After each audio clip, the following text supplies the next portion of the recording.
이 시간 저희들에게 주신 하나님의 말씀은 야고보서 1장 12절부터 16절까지 보겠습니다. 시험을 참는 자는 복이 있나니 이는 시련을 견디어낸 자가 주께서 자기를 사랑하는 자들에게 약속하신 생명의 멸류관을 얻을 것이기 때문이라.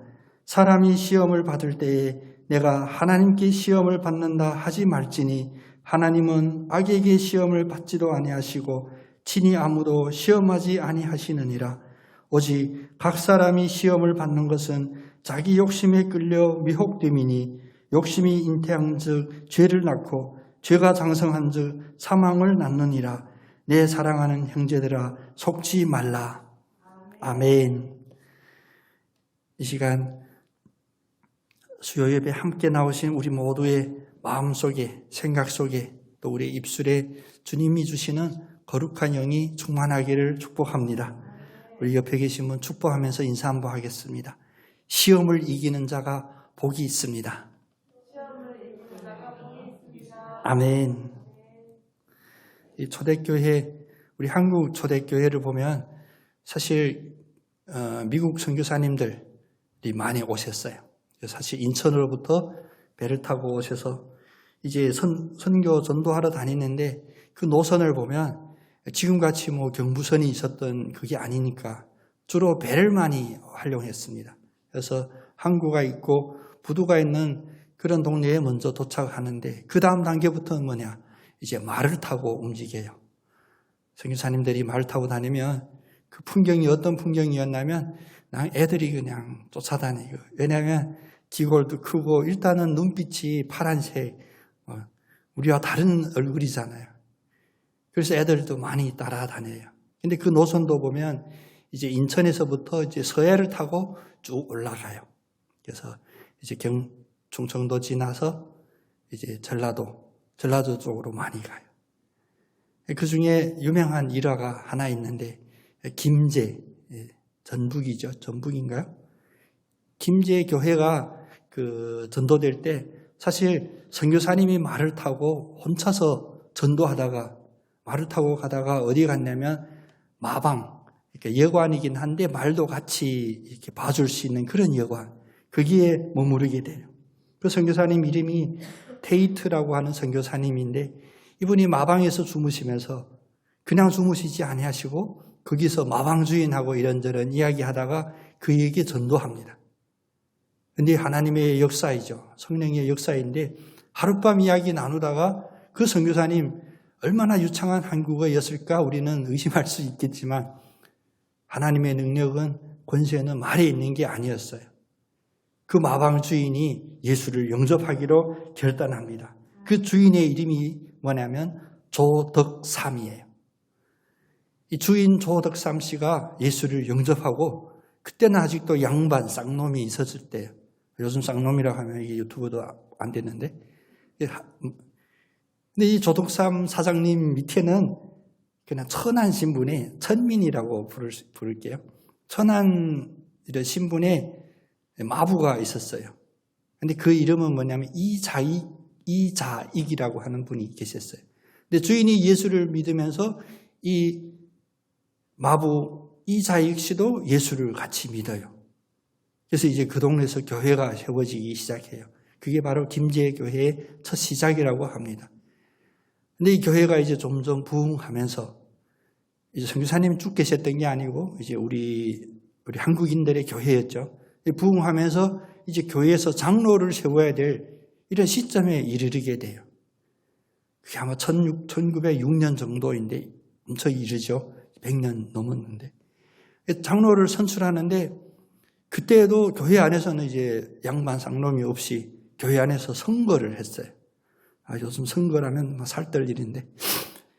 어쨌든 교회 안에서 장로를 이렇게 선거하는데 교회를 주도했던 또 이 교회를 건축했던 자기 땅을 팔아서 교회를 건축했던 이 조덕삼 씨가 물망에 올라요. 다들 저 사장님, 마방 사장님이 장로가 돼야지. 그런데 뚜껑을 열어보니까 선거 결과는 늘 그랬습니다. 선거 결과 누가 장로로 제일 많이 득표했냐? 이자익 씨가 제일 많이 득표한 거예요.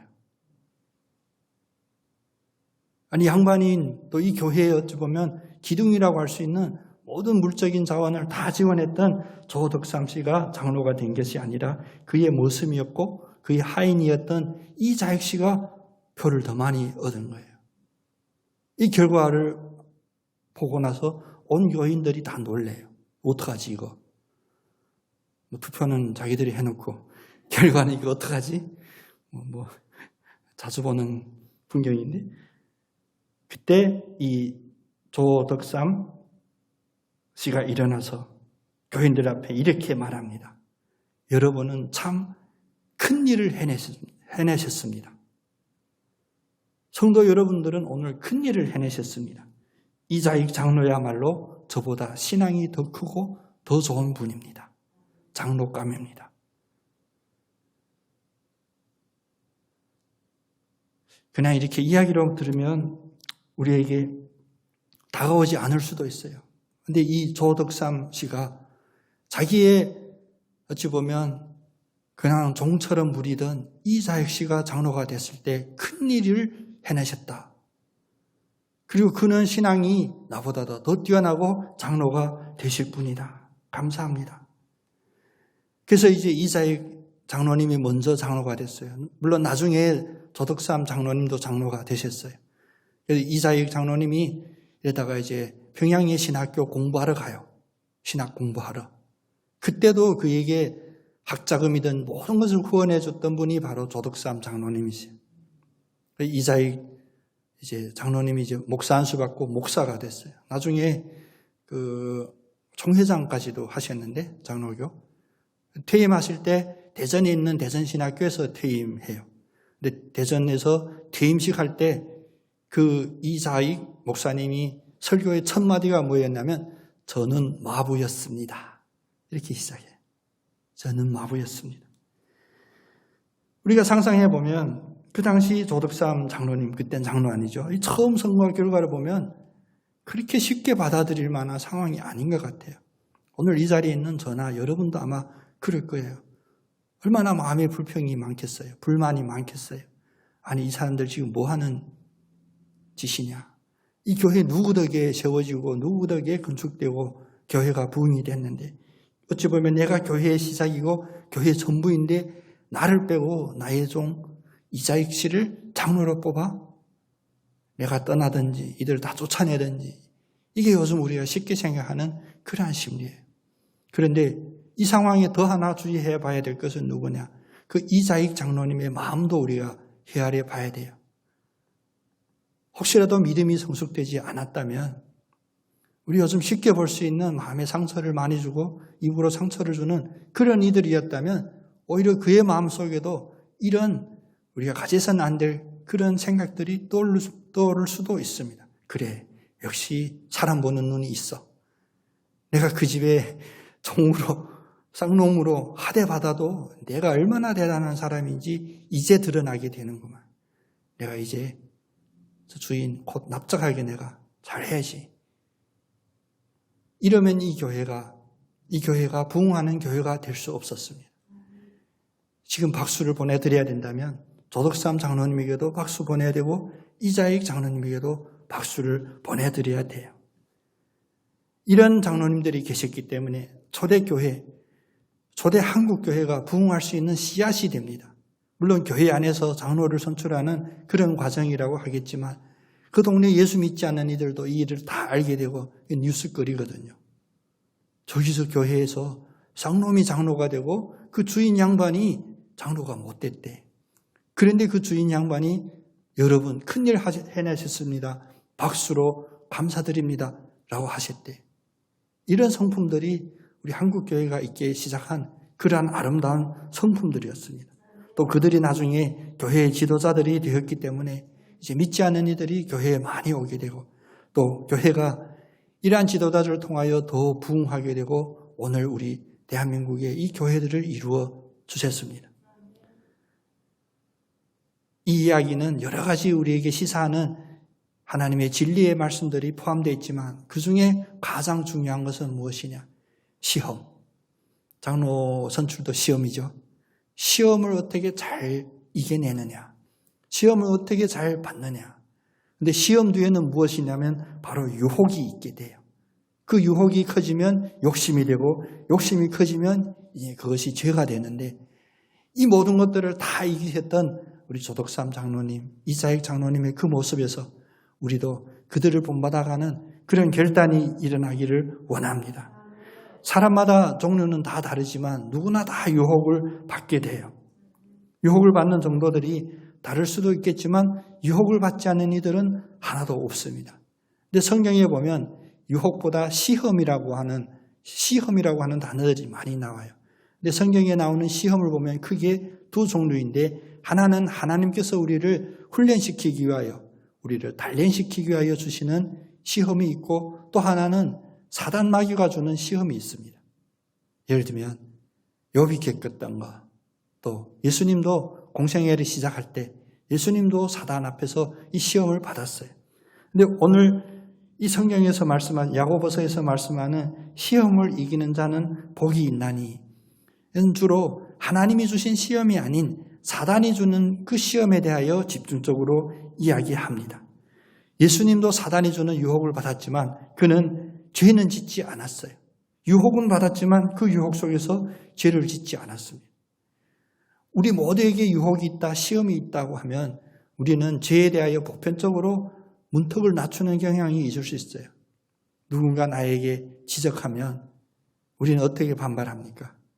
아이고, 내가 회개해야지. 이런 반응들이 많지 않아요. 금방 튀어나오는 게 당신은 어떤데? 당신은 얼마나 잘났는데?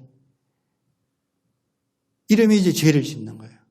유혹은 누구에게나 다 있을 수 있어요. 예수님도 유혹을 받았듯이. 그러나 이 유혹 속에서 죄로 발전해 가는지 아니면 하나님 앞에 바로선 믿음의 성숙이 되는지는 각자에게 다르게 됩니다. 하나님이 주시는 시련은 우리들에게 피할 길, 또 이겨나갈 수 있는 그 정도까지 하나님 다 아시고 미리 설계해 주시지만 그래서 끝으로는 하나님께 진정으로 순종할 수 있는 복받고 영생받는 그러한 신자로 키워주시지만 사단이 주는 시련은 무엇이냐?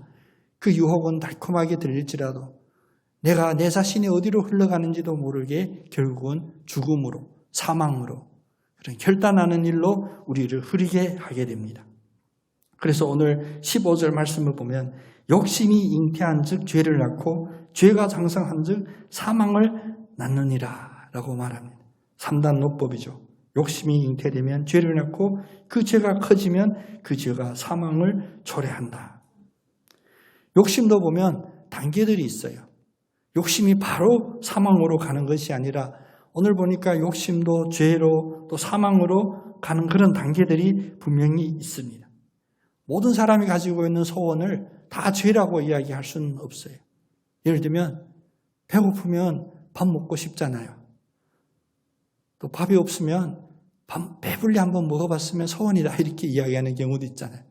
근데 이런 소원이 죄입니까? 아닙니다.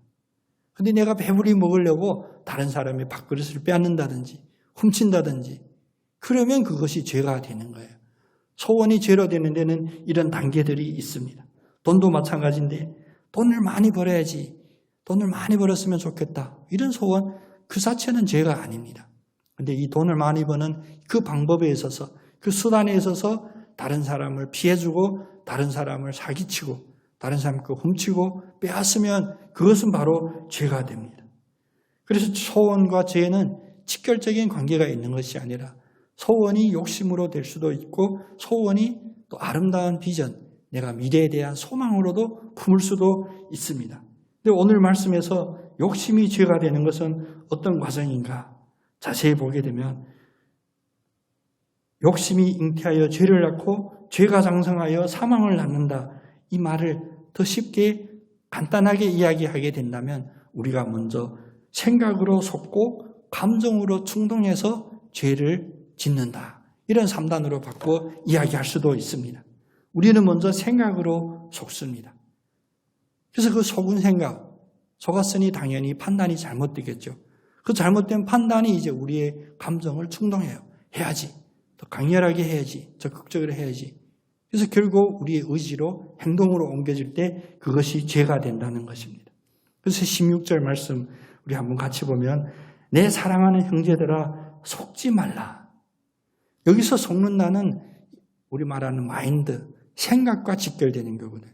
우리의 생각에서 속으면 안 되는 겁니다. 최초에 하나님께서 인간을 만들으시고 에덴 동산, 그 속에는 죽음도 없고 아픔도 없고 최상의 우리가 흔히 말하는 지상의 낙원을 허락해 주셨어요. 근데 아담과 하와가 타락하게 되는 그 첫 시작을 보면 바로 유혹으로부터 시작하여 죄에 이르는 과정이었습니다. 뱀이 등장해서 하와에게 묻습니다. 창세기 3장 1절에 보면 하나님이 참으로 너희에게 동산의 모든 나무의 열매를 먹지 말라 하시더냐? 질문. 우리 살면서 다른 사람 질문하면 조심해야 돼요. 그게 사실이냐 이러면 왠지 사실인데 마음이 후들들 떨려요. 아닌가? 우리는 마음이 연약해요. 뱀의 이 말은 전형적인 유혹의 말입니다. 하나님이 정말로 그 나무의 과일을 먹지 말라고 말하셨냐? 말했냐? 하와가 대답합니다. 길게 대답해요. 이 동산의 다른 나무 열매들을 먹을 수 있으나 그 중앙에 있는 나무 열매는 하나님 말씀하시기를 너희는 먹지도 말고 만지지도 말라. 너희가 죽을까 하노라 하셨느니라. 이게 그 다음 이어지는 창세기 3장 2절, 3절 말씀이에요. 근데 이 말씀을 여러분 이제 오늘 저녁 잠이 안 오시면 돌아가셔서 자세히 읽어봐요. 이게 얼마나 교묘하게 지금 속이고 있는 과정들이 숨어져 있는가. 하와가 대답하는 이 말 중에 그 앞에 말씀을 보면 하나님은 먹지 말라고 분명히 명령하셨어요. 그런데 만지지도 말라는 이야기는 안 했거든요. 근데 하와의 대답을 보면 만지지도 말라고 했다고 지금 대답해요. 또 하나는 하나님은 반드시 죽으리라라고 분명하게 말씀하셨는데 하와가 지금 뭐라 합니까? 하나님께서 죽을까 하노라. 죽을 수도 있겠다. 죽을까 봐 조심하라. 이런 식으로 바뀌게 돼요. 얼핏 들으면 이것이 발견되지를 않아요. 그런데 이제 하와의 마음이 이렇게 생각이 이렇게 움직일 때 뱀이 결정타를 날립니다. 하나님께서 반드시 죽으리라고 하셨는데 사단은 결코 죽지 않을 거야. 완전히 이제 부인해 버립니다. 그리고 그냥 죽지 않을 거야 하면 매력이 없거든요. 그래서 하나 더 붙여요. 너희도 하나님처럼 될 거야. 사랑하는 형제들아, 속지 말라. 시작은 작은 것으로 시작이 됩니다. 우리가 알고 있는 진리를 흔듭니다. 근데 어떻게 흔들었냐? 그것이 진리가 맞냐? 근데 우리가 대답해요. 섣불리 대답해요. 잘 모르면서. 가끔은 믿음 앞에서는 지성이 아닌 좀 무식함이 필요해요. 그냥 믿겠습니다. 어쩔 건데. 우리 이단들도 많이 접하죠. 주변에 보면 이제 신천지 요즘은 좀 덜하다 싶은데 또 다시 한번 또 일어날 거예요. 왜냐하면 세상에 먹고 사는 문제가 어려울 때 어떤 역사 속에서든지 이단들이 흥행하거든요. 사람들이 힘들 때. 다 먹고 사는 게 편할 때는 이단들이 흥행하지를 못해요. 근데 우리가 이단이 왔다고 했을 때 우리가 문을 두드리고 문 열면 딱 보니까 신천지 이야기하고 뭐 안식 제7일 안식일 얘기하고 이러면 우리 마음속에 어떤 충동이 일어나냐. 저 사람을 설복시켜야지. 내가 이겨야지 하는 그런 충동이 생겨요. 근데 그러면 말리거든요. 그들은 준비를 하고 왔어요. 이 뱀처럼 우리가 대답할 것을 미리 다 정해놓고 우리의 질문, 우리의 답을 유도해내는 질문도 준비하고 왔어요. 그때 어떻게 하는 게 제일 좋냐. 저도 이단 연구하는 한국의 3대 연구소에 있었거든요. 이단을 연구하는. 그중에 한 소장님하고도 가까이 지내셨는데 그분이 얘기를 해요. 이단을 평생 연구하지만 제일 확실한 방법은 뭐냐? 무시해라. 대꾸하지 마라. 그렇다고 무리하게는 하지 말라. 제가 확실히 해요. 저는 안 오는데 저도 부임해서 얼마 안 돼서 이단에 왔었거든요. 새벽부터 부지런해요. 이단은. 20페이지 되는 거 출력해갖고 이다 올려놓고 그래서 그분하고 한 3시간 넘게 이야기를 나눴어요. 이야기 나눈 게 아니라 그분의 이야기 들어줬어요. 그분이 나중에 지쳐서 이제 말이 꼬이더라고요. 제가 물도 갖다 드리고 따뜻한 물도 갖다 드리고 계속 하시라고. 말이 이제 막 꼬여서 가지고 제가 그랬거든요. 이제 할 얘기 다 하셨지 했더니 다 했대. 그럼 제가 두 가지만 말씀드릴게요. 이제 전투 태세하지. 제가 뭐라고 얘기하면 그게 반박해야 되잖아요. 제가 두 가지만 말씀드릴게요. 첫 번째, 지금 이 몇 시간 동안 이야기하는 이것을 요약해서 3분에 얘기할 수 있도록 좀 훈련하고 준비하고 다니시면 좋겠다고. 누가 3시간씩 들어주냐고. 저 같으니까 지금 이야기를 계속 들어주시지. 누가 3시간씩 들어주냐. 그 다음에 20페이지 되는 이것도 A4용지 한 장으로 줄여서 요약 잘해서 글씨도 이렇게 답답하게 해놓으면 누가 읽냐고. 좀 줄 간격도 좀 크게, 글도 좀 이쁜 폰트체로 이렇게 해서 준비하면 좋지 않게 냈더니 그분이 얼마나 마음에 감사하면서 갔는지 모르겠어요. 아마 가서는 조직에 혼나겠죠. 다시는 안 오죠. 그 무엇보다 뱀의 이런 간사한 유혹 앞에는 우리는 모르는 건 몰라요. 몰라도 나는 하나님만 믿을 거야. 나는 주님만 구세주야. 나 예수만 믿을 거야. 난 반석교회만 나갈 거야. 이러면 그 누구도 흔들리지 못해요. 오늘 하와가 속는 이 과정을 보면 우리가 범하기 쉬운, 우리가 알면 그래 이걸 왜 방비 못했을까 하는데 우리 삶 속에서 조금만 정신 차리지 않으면 넘어가기 쉬운 그런 것들을 보여줬어요. 먼저 우리의 생각이 속아요. 그리고 우리의 생각을 늘 유식한 척, 지식이 있는 것처럼 또 그럴듯한 말로 포장하는 그 속에 함정이 있거든요. 아닌 것은 아니다. 맞는 것은 맞다라고 대답하는 것이 이기는 거예요. 그 마음에 이 생각이 이제 속으니까 이제 감동이 충동하죠. 뱀과 대화를 나눈 후 다시 그 과일을 보니 왜 그렇게 먹음직하지? 안 먹으면 안 될 것 같아.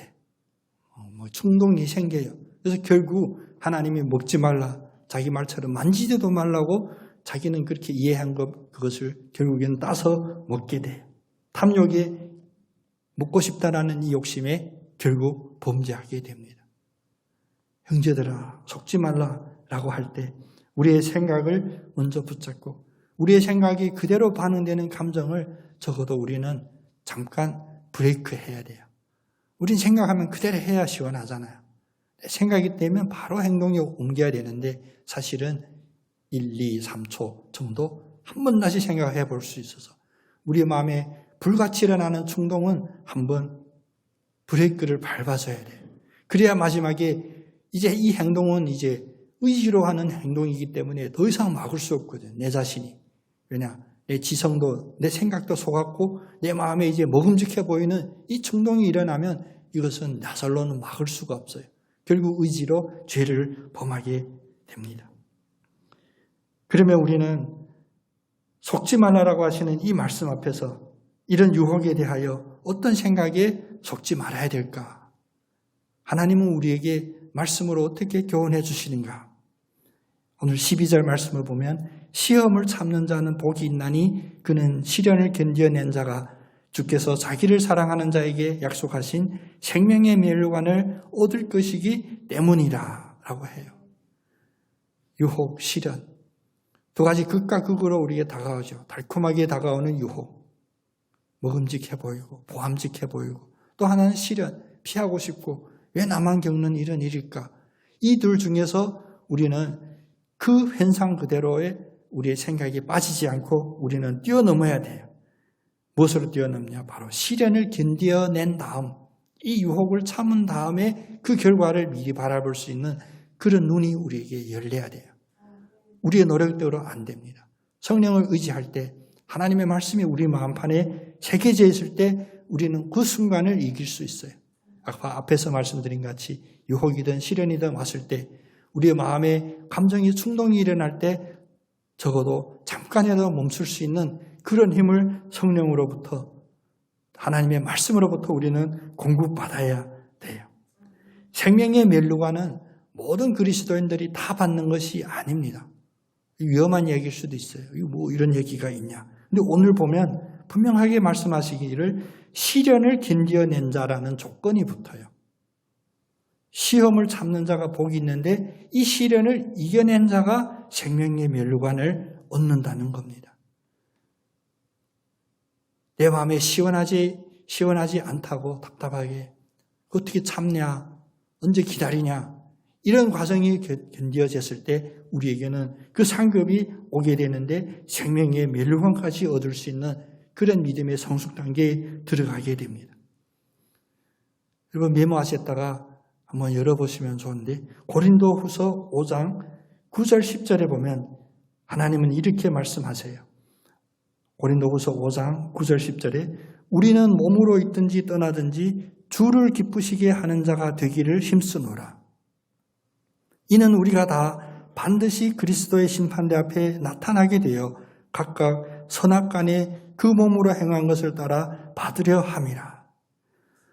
우리가 최초로 예수를 믿고 믿음이 무엇인지 확실히는 모르지만 우리의 생각 속에 예수 그리스도가 들어왔기 때문에 우리가 세상이 편한 대로 가지 않고 또 세상이 힘들다고 쓰러질 때 나는 그래도 교회 와서 기도하고 그 주님을 붙잡고 눈물을 흘렸던 이런 과정을 거쳐서 우리는 결국 천국의 상급까지 받게 되는데 그것을 요약한 것이 바로 이 말씀입니다. 우리의 몸에 있든지 떠나든지 주를 기쁘게 하는 자가 되리라. 사람의 모든 행동은 목적이 있어요. 어떤 목적이 있기 때문에 우리는 행동한다라고 우리 세상의 학문은 그렇게 분석합니다. 그런데 주님이 주시는 심리학은, 주님이 주시는 사회학은 반대로 이야기해요. 우리는 먼저 목적이 정해져 있습니다. 분명한 겁니다. 탐구하지 않아도 돼요. 그것은 무엇이냐? 우리는 바로 주님을 기쁘시게 하는 일이 우리의 목적이기 때문에 이것은 어떤 논리나 어떤 실험이 필요한 그런 진리가 아니라 그 자체가 진리이기 때문에 우리는 모든 일에서 나는 주님이 기쁘시게 하는 자가 되리라. 이 결단으로 먼저 시작해야 된다는 것입니다. 그래서 고린도전서 이제 3장 10절부터 15절에 보면 우리가 집을 짓는, 우리가 세상에 사는 일을 집 짓는 일에 비교를 하는데 우리가 예수 그리스도의 터전 위에 집을 지을 때 여러 가지 집이 있대요. 예수 그리스도 위에 터전을 잡고 집을 지어도 금이나 은이나 보석으로 지으면 그 공적이 불을 통과할 때 남아있는데요. 그런데 우리가 예수 그리스도의 터전 위에 집을 지을 때 나무나 풀이나 지프로 지으면 나중에 불을 통과할 때 공적이 불에 타 없어진다라고 이야기해요. 그래서 고린도전서 3장 15절에 보면 구원을 받되 불 가운데서 받은 것 같을 것, 이런 이야기 나옵니다. 구원을 받아요. 받는데 어떻게 받냐? 불 가운데서 구원을 받는 것 같이 받는다. 이 말은 무엇이냐? 우리가 맨날 불 속에서 연단되어 금으로 되는 그런 과정을 이야기하는 것이 아니라 이것은 나중에 심판받아 구원받는 그 결정적인 그 순간에 불 가운데 타는 것 같은 상황 속에서 구원을 받았다. 그런 이야기거든요. 예를 들면 소돔과 고모라 불에 탈 때 구원받았던 그 긴박한 상황.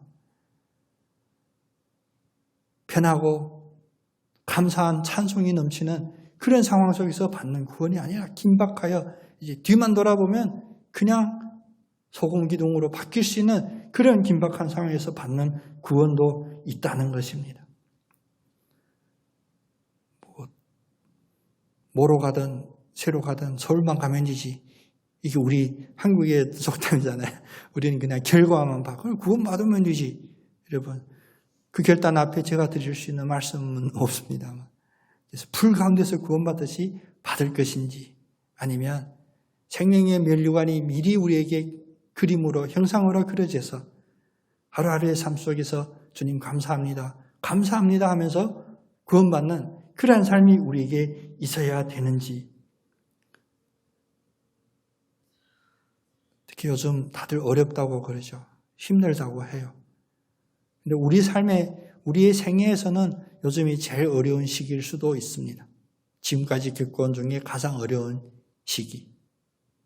그러나 주님 말씀하듯이 하나님의 때는 우리가 알지 못하고 내일의 일도, 1시간 뒤의 일도 우리는 알지 못해요. 그러나 분명히 우리에게 알려주신 말씀은 무엇이냐? 불 속에서 구원받듯이 긴박하게 받을지라도 구원이라는 그 약속은 하나님께서 분명히 해주셨다는 거예요. 그 전제 조건은 바로 이 시련을 이기고 견뎌내는 자가 바로 그 상을 받을 것이라는 그 말씀입니다. 오늘 우리가 사는 일이 힘들고 어렵다고 한탄만 하는 사람 주변에 많잖아요. 우리가 위로는 못 해줄 망정, 위로할 힘이 없으면 일단 듣지 말아야 돼요. 같이 영향받지 말아야 돼요. 너무나 우리에게 무겁게 어둡게 다가온 구름들이 있습니다. 적어도 코로나 때문에 우리 자나님 아까도 기도해 주셨지만 코로나 때문에 이제 3년 지나는 이 시간 동안에 우리가 먼저 생각해야 될 것, 더 깊게 생각해야 될 것이 무엇인지를 우리가 잊고 살았어요. 우리의 귀에, 우리의 눈에 온통 코로나로만 있었습니다. 어찌 보면 코로나가 우리의 지상 제일 높은 그런 단어로 돼버린 우리의 삶이었습니다. 여러분, 코로나도 지납니다. 시련도 지나갑니다. 그런데 다시 돌아와 봤을 때 2022년, 2021년 내가 어떻게 살았나 한번 돌아볼 기회가 있을 때 우리의 마음에 조금이라도 끄림직하거나 조금이라도 미안한, 성경은 그것을 수치, 부끄러움을 안다라고 하는데 그런 마음이 들지 않도록 살아가는 우리 모두가 됐으면 좋겠습니다. 거꾸로 우리는 앞을 바라볼 수 있어야 됩니다. 세상은 보이지 않는 소망은 소망이 아니라고 해요. 소망도 만져봐야 내가 확인해야 소망이라고 하겠다. 논리가 안 맞죠. 어떻게 소망이 우리에게 만져집니까? 확실합니까?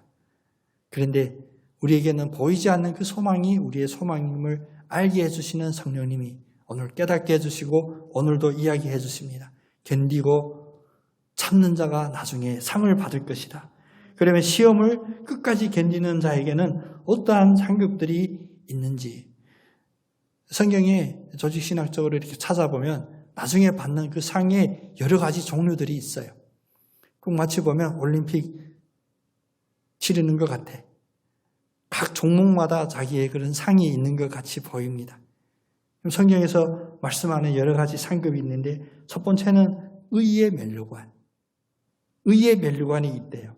디모데후서 4장 7절 8절에 보면 나는 선한 싸움을 싸우고 나의 달려갈 길을 마치고 믿음을 지켰으니 이제 후로는 나를 위하여 의의 면류관이 예비되었으므로 주 곧 의로우신 재판장이 그날에 내게 주실 것이요 내게만 아니라 주의 나타나심을 사모하는 모든 자에게로다. 의의 면류관 여러분 받으실 수 있으시겠죠? 왜냐? 의의 면류관은 다른 것을 원하는 것이 아닙니다. 다른 조건이 아니었어요. 선한 싸움을 끝까지 싸워 마지막까지 믿음을 지킬 때 의의 면류관이 우리에게 예비되어 있습니다. 또 썩지 아니할 면류관이 있습니다. 다시 말하면 썩는 면류관, 세상에 주는 거짓된 면류관도 있어요. 근데 썩지 아니하는 면류관은 무엇이냐? 고린도전서 9장 25절에 보면 이기기를 다투는 자마다 모든 일에 절제하나니 그들은 썩을 승리자의 관을 얻고자 하되 우리는 썩지 아니할 것을 얻고자 하노라.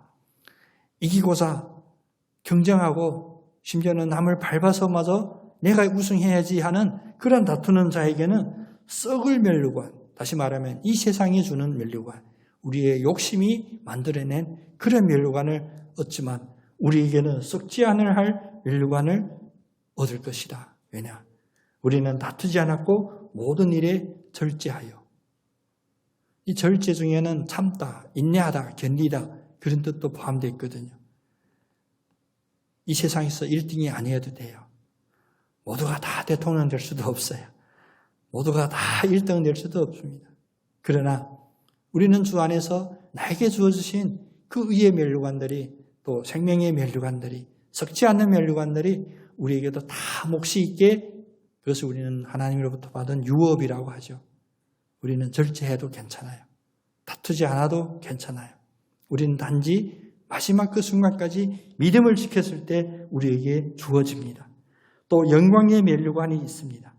베드로전서 5장 4절에 그리하면 목자장이 나타나실 때에 시들지 아니하는 영광의 관을 얻으리라. 영광의 면류관. 우리의 명예하고는 다른 거예요. 빛의 면류관. 하나님은 빛이셨습니다. 빛이 우리에게 비추사 우리의 죄가 떠나왔습니다. 그런데 우리는 영광의 면류관이나 의의 면류관보다 어떤 면류관을 원했어요? 보석이 얼마나 박혀 있는지, 그게 시가로 얼마인지, 팔면 얼마나 될 것인지, 결국 썩을 면류관이 되거든요. 그래서 이 세상에 살면서 가끔은 전도하다가도 심지어는 마음 아프게 우리 성도님들 가운데도 그렇게 이야기할 수 있어요. 그게 뭐가 중요한데? 영광의 면류관, 그게 내가 당장 먹고 사는데 무슨 도움이 되는데? 주일날 점심 식사하다가 두 아저씨 그러잖아요. 바빠서 일하느라 바빠서 교회 못 간다고. 그래서 그날 처음 뵙기 때문에 그 얘기하면 그렇거든요. 꼭 뵙게 될 거예요. 그러면 오늘 일하는 이 일과 오늘 예배드려서 예수 믿어서 얻는 이 면류관을 얻는 일과 비교하면 어떤 일이 더 중요할까요? 근데 그걸 당연하게 그걸 논리라고 이야기하거든요. 일하는 게 더 성스럽다. 물론 이게 자본과 논리입니다. 돈 있는 사람들이 논리예요. 없는 사람 열심히 일하라 하고 자기는 일하면서 돈 벌었냐고. 너무 나가면 안 되는데. 근데 그분이 내가 그 주일날 예배까지 빼먹을 정도로 열심히 일해서 삶이 바뀌냐고요. 그 생각까지는 안 하거든요. 우리는 당장 앞에 있는 그런 면류관이 아닌 영광, 그것이 빛의 면류관이다 할 때 우리의 마음에 사모하는 마음이 불붙어 생기기를 축복합니다. 그래, 빛이 더 중요하지.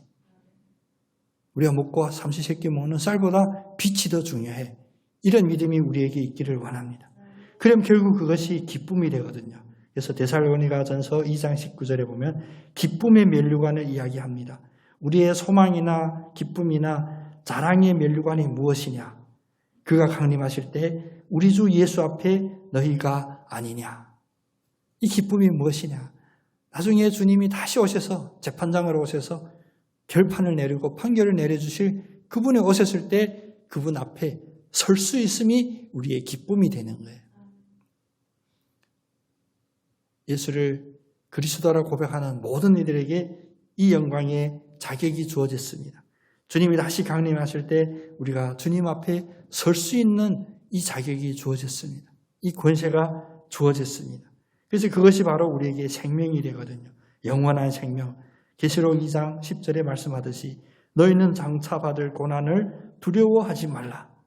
볼지어다 마귀가 장차 너희 가운데서 몇 사람을 옥에 던져 시험을 받게 하리니 너희가 10일 동안 환난을 받으리라.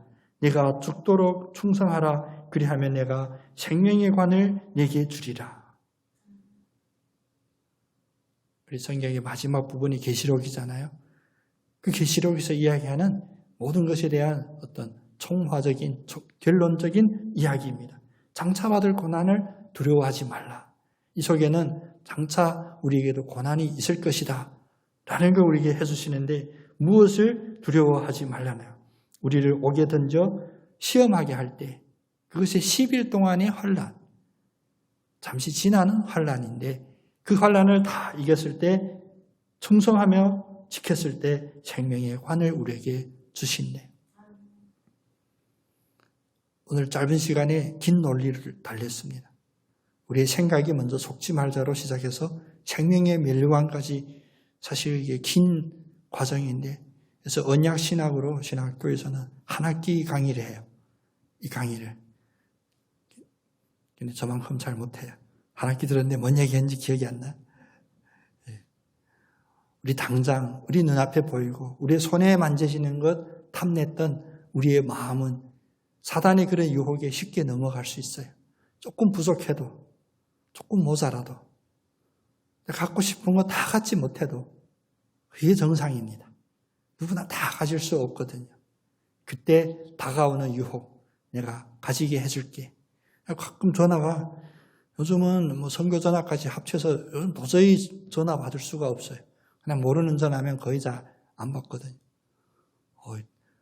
저거 서귀포 땅이 나왔는데 대박 땅이 나왔대요. 그래서 제가 속으로 아니 그렇게 대박 날 땅 자기 사서 대박 나시지 어떻게 모르는 저한테까지 이렇게 연락 주시고 제가 관심 없습니다. 그래 막 끊으려고 했더니 급하게 얘기하더라고요. 나중에 꼭 관심 가질 일인데 그냥 1분, 2분만 들어보세요. 그래 그냥 끊었거든요. 세상에 이런 복된 일이 어디 있어요? 그 대박 날 땅을 자기가 취하지 아니하고 안면식도 없는 저에게 이 정보를, 귀한 정보를 알려주시는 것 당연히 정상적이 아니죠. 그런데 왜 이런 것이 우리가 쉽게 넘어가냐? 네, 우리 마음에 충동이 있거든요. 나도 가지고 싶다. 그런데 이것이 그 순간에 이길 수 있냐고요? 아닙니다. 우리가 정신을 바짝 차리는 것 중에 평소에 훈련해야 되거든요. 좀 부족할 수도 있어요. 내가 남들이 누리는 거 다 가질 수 없습니다. 그래도 괜찮아요. 왜? 나는 예수 그리스도를 소유했으니까. 지금 당장 겪는 고난, 그것이 불환란이랄지라도 참고 견디고 충성했을 때 나에게 면류관이 준비되어 있다는 이 사실로 우리는 이길 수 있고 담대할 수 있는 거거든요. 매일의 삶 속에서 우리가 지금 생생신학이잖아요. 살아있는 신학. 특별히 신학적으로, 교리적으로 정리된 것, 그거 이상으로 중요한 게 뭐냐? 누가 와서 찔러도 당장 반응하지 않고, 누가 와도 유혹해도 그것이 보암직하고 먹음직하지 않고, 그냥 나는 예수 그리스도밖에 몰라. 난 그냥 주님만 믿을래. 그것이 우리의 살아있는 믿음이 되고 훈련된 믿음, 흔들리지 않는 반석 같은 믿음이 되기를 축원합니다. 시험을 견디는 자에게 복이 있다. 이 말씀이 우리 교회의 역사에만 나오는 위대한 인물에게만 주어진 말씀이 아니라 오늘 이 순간 저희들에게, 나 자신에게도 주신 하나님의 축복의 말씀인 줄 믿고 우리가 붙잡기를 원합니다. 기도하겠습니다.